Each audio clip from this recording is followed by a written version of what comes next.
Hey guys, Jonathan here with TLD with a comparison of the iPhone 5 and the iPhone 4S. Now I'm sure you guys have heard the spiel. It's thinner, it's faster, it's 20% lighter, but a lot of the blah blah blah blah blah. But what actual real world advantages does the iPhone 5 have over the iPhone 4S? If you guys have watched my iPhone 5 review, that was actually one of the first impressions that I had upon picking up the iPhone 5 was how light it was. Even though they can spit all these numbers at us, it actually does feel considerably lighter than the iPhone 4S.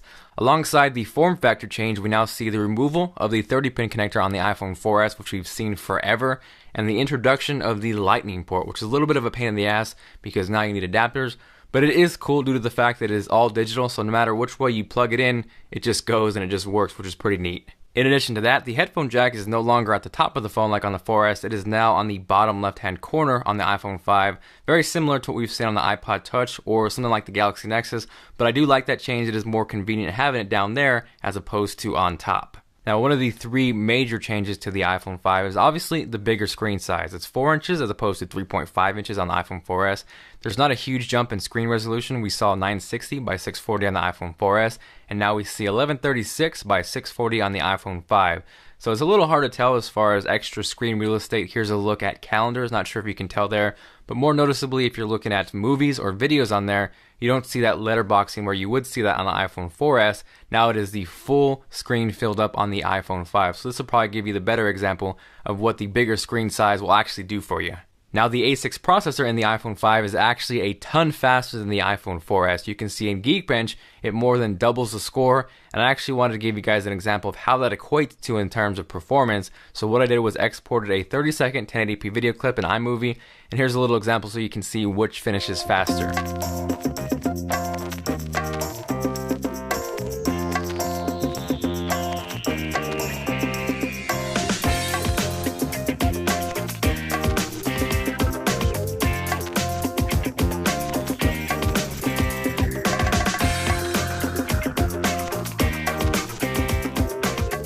So you can see the iPhone 5 definitely was faster than the iPhone 4S. It wasn't night and day where we're like, oh my god, that was so much faster than the 4S.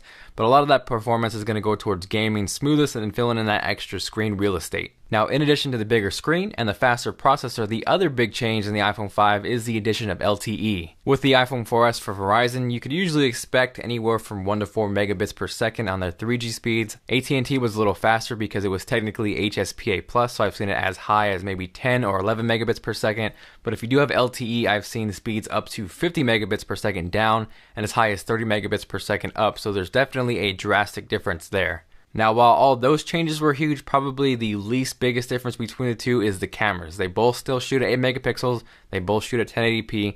Yes, the iPhone 5 was improved, but it's not drastic in terms of night and day differences between the two. So I'm going to close this video out with some photos and some video footage between the two, and you guys can check them out for yourselves and kind of make that determination if the iPhone 5 is really that much better. At the end of this video, as well as an annotation in the top left hand corner, I have a link to my full iPhone 5 review, just in case you want to see that phone covered in detail. Aside from that, thank you guys for watching. Hit the like button if you enjoyed this video, and I will see you guys later.